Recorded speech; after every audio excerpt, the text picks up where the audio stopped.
چھوڑ سکتا تھا؟ کہتے ہیں بلال بن حارث تو گیا کیوں ہے؟ تو نے شرک کیا، تیری بات پر تجھے سزا ملے گی۔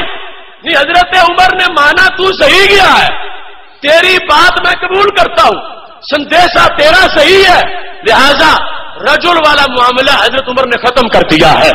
انہوں نے صفائی لینی تھی، ان کے نزدیک جو معتبر ہے وہ ہمارے نزدیک بھی معتبر ہے۔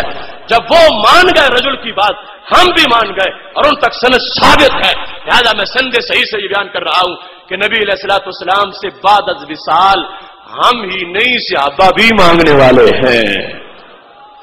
اس سلسلہ میں ان حوالہ جات کی تفصیل کے ساتھ آ جاؤ اب امام بخاری سے یہ پوچھ لیتے ہیں کہ صحابہ کا عمل کیا تھا اور انہوں نے کیسے مانگا نبی علیہ الصلوۃ والسلام سے۔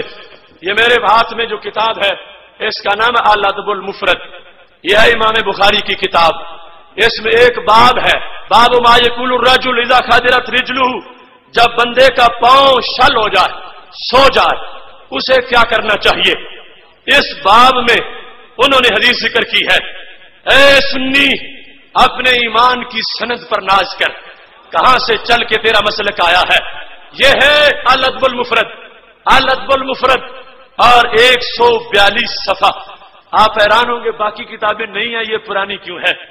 میں مظلوم ہوں، تمہیں کیا بتاؤں۔ اس میں وہ لفظ ہے یا والا جو ان کے سینے میں نیزہ لگتا ہے۔ کتنا ظلم ہے، چھاپا بعد میں تو یا کاٹ کے حاشیے میں لکھی اور پھر حاشیے سے بھی نکال۔ اب مارکیٹ میں تمہیں نہ اوپر ملے گی نہ حاشیے میں ملے گی، لیکن امام بخاری نے جب لکھی تو یہ ہے مکتبہ تازیہ کی چھپی ہوئی کتاب۔ مناظر اسلام حضرت مولانا صوفی محمد اللہ دتا صاحب رحمت اللہ علیہ بسن پورا والے، یہ ان کے مکتبے کی کتاب ہے۔ یہ لکھو، دیکھو اس میں لکھا کیا ہے اور پھر سوچو کہ ہم نے ان کا بگاڑا کیا ہے۔ وہ حبیب پیارا تو عمر بھر کرے فیض و جودی سر بسر، ارے تجھ کو کھائے تپے سکر، تیرے دل میں کیسے بخار ہے۔ یا کاٹتا پھرتا ہے اور چاٹتا پھرتا ہے، مگر سینوں سے کون چاٹے گا، جنت کے پتوں سے کون مٹائے گا، عرش کے تاج سے کون کھرچے گا۔ یہ لکھا ہے، یہ لکھا رہے گا۔ دیکھو حضرت عبد الرحمن بن سعد، اس کی سند پر پوری ذمہ داری سے اعلان کر رہا ہوں، جسے ہوگا کوئی وہم نکالنے کے لیے انشاءاللہ ہر وقت تیار ہوں۔ حضرت عبد الرحمن بن سعد کہتے ہیں خادرت رجل بن عمر، حضرت عبداللہ بن عمر کا پاؤں شل ہوا، فقال له رجل اذکر احب الناس الیک، انہیں کسی نے کہا انہیں جا بلاؤ جو سب سے بڑے محبوب ہیں۔ تو کیا انہوں نے عمل کیا فوراً؟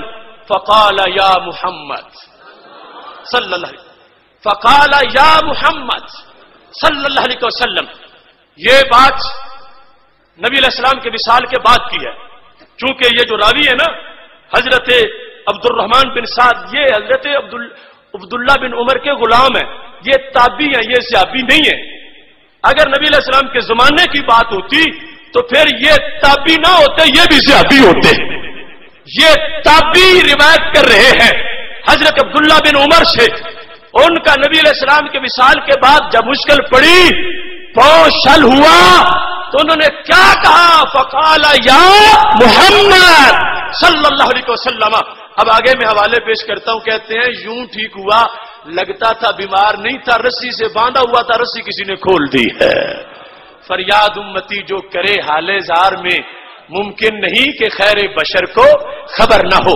یہ انداز ہے سید عالم نور مجسم شفیع معظم صلی اللہ علیہ وسلم کا۔ اس میں انہوں نے اس انداز کو احادیث کے اندر واضح کر دیا گیا ہے۔ اب یہاں پہ تھوڑی سی وضاحت ان سے گھر سے بھی کروا لیتے ہیں۔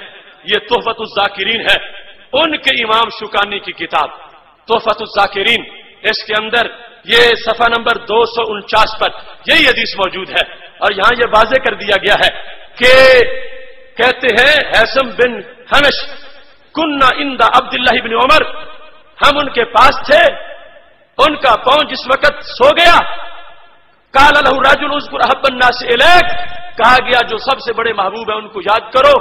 فقال یا محمد صلی اللہ علیہ وسلم، ابھی یہاں تک وہ